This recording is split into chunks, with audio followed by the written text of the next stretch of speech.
जय माताजी जय बाबारी केम छो बधा मित्रों। आज आप घरे बैठा था कि लाओ एक जगह दर्शन करी आवी तो तमने बतावशुं अमे क्या आगे दर्शन करवा जई रह्या छे। विडियो जोता रहेजो।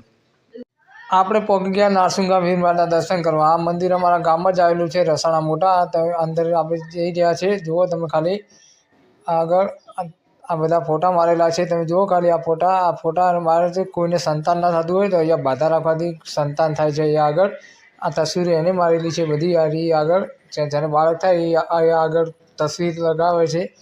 ત્યાં મંદિરે બાબાની શ્રદ્ધા રાખવાથી અહીંયા બાળક થાય છે। જ્યાં શ્રદ્ધા હોય ત્યાં પુરાવાની કોઈ જરૂર હોતી નથી। તમે આ જોઈ શકો છો। આ અદ્ભુત છે આ મંદિર। અહીંયા આગળ આ બધા બેઠા છે। તમે જુઓ ખાલી આપણે પણ મંદિરમાં પહોંચી ગયા। જોઈ લો ભાઈ એક દોરો બાંધવા આવેલો છે ને આ પૂજારી દોરો બાંધે છે। અરે આપણે મંદિરે આ ભાઈ દોરો બાંધવા આવેલા છે। તમે જોઈ શકો છો મંદિર છે વીરમરાજનું। ત્યાં આગળ આપણે આવી ગયા છે। આ પથરી બાંધવાથી પથરી નીકળી જાય છે। તમે જોઈ શકો છો આ મંદિર વીરમરાજનું। મંદિરમાં જુઓ આપણે નારસુંગા વીરમરાજ છે, માં મેરડી માતા છે, માં ચામુંડા માતા છે। આપણે પણ દર્શન કરી નાખ્યા અહીંયા। અને આ બધી જગ્યાએ જોઈ રહ્યા છે કાચની શીશીમાં શું છે, કાચની શીશીમાં બધી પથરીઓ છે અંદર। કોઈને 10 mm 20 mm 15 mm 25 mm અલગ અલગ પ્રકારની અંદર પથરીઓ છે। ત્યાં આગળ આપણે દોરો બાંધીને છે નીકળેલી જમા કરાવવાની હોય છે। આ આજની બધી પથરીઓ છે કેટલી આવી છે। આ બોર્ડ દરરોજ બદલાય છે।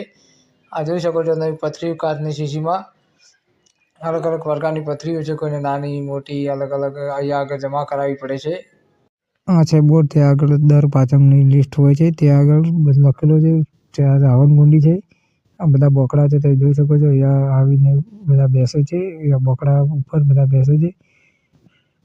આ છે નારસુંગા વીરમરાજની ધર્મશાળા છે। ત્યાં આગળ જમણવારો છે દર પાંચમને રવિવાર। આ રસોડું છે અને અહીંયા આગળ પણ બેઠક છે। ત્યાં આ ઓફિસ છે તમે જોઈ શકો છો। આ બેઠક છે અહીંયા આવીને બધા બેસે છે। તમે જુઓ ખાલી આ પાણીની પરબ છે।